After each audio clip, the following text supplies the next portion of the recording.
इनके लिए खास कर इनके लिए के हुआ वत नहीं थी क्या के हुआ वत नहीं थी आदत से बाज न जाऊं होके बाज न जाऊं उड़न बाज न जाऊं चले बदले तो हरो निगाह न जाऊं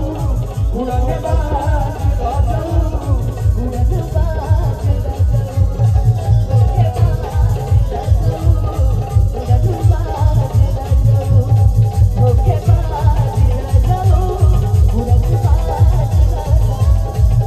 के बाज न जाऊं उड़न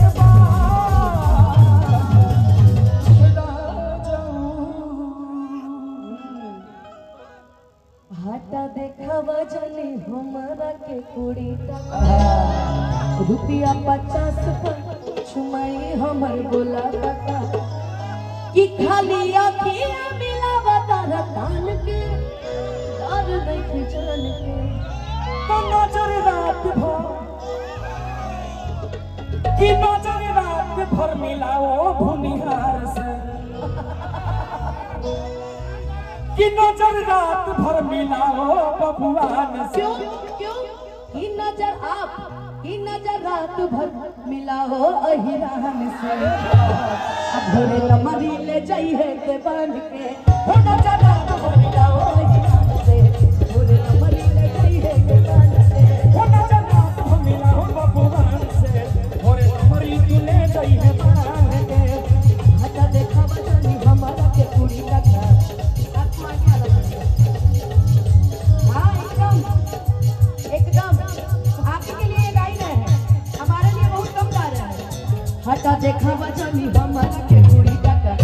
मजाक बजाई हम बोला का हटा देखा बजानी हमारा के कुड़ी का क्या मजाक बजाई हम बोला का कि खाली अखियां मिला बता रतन के डर नहीं जान के आपने बोला बबुआन आपने बोला भूमिहार रहुआ कहानी आप अहिरान बिल्कुल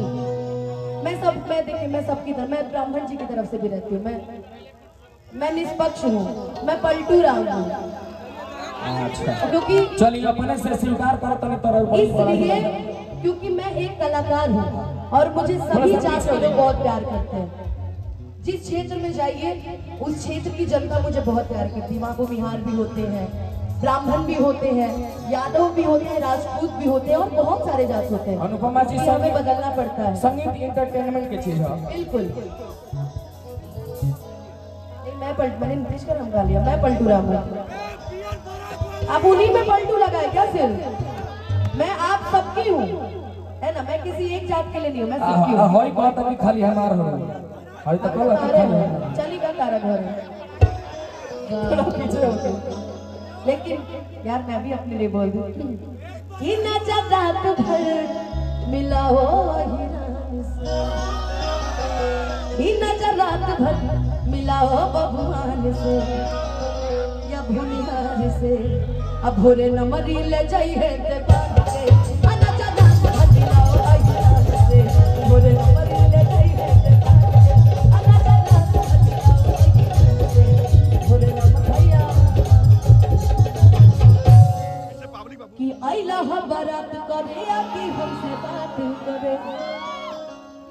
मांगे में मोबाइल नंबर लगातार हाथ धरे कि गोरी भूला झाड़ी बाड़ू पापा के परी बाड़ू कि गोरी फूल झाड़ी बाड़ू ये गोरी ना है गोरी तू ना पापा ही हमें अरे यार कोई बात कि नहीं पापा के परिवार तो कच कच मारा तारुआ पिया फरा बाबा में कच कच मारा तारुआ पिया फरा बाबा में आइला हम बारात करे या कि हमसे बात करे मांगे में मोबाइल नंबर लगातार हाथ धरे गोरी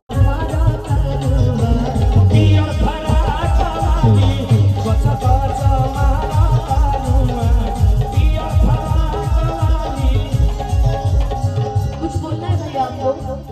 कुछ बोलना है आपको? देखिए जितने भी यहाँ पे लोग हैं कमेटी मेंबर गुजारिश करें कि अपने स्थान पर बैठकर कार्यक्रम का आनंद ले। कार्यक्रम आप ही का है, पीछे हमारे अतिथिगण भी है, सभी को आनंद, थोड़ा पीछे हो जाए आप लोग और इस कार्यक्रम का आनंद फिर से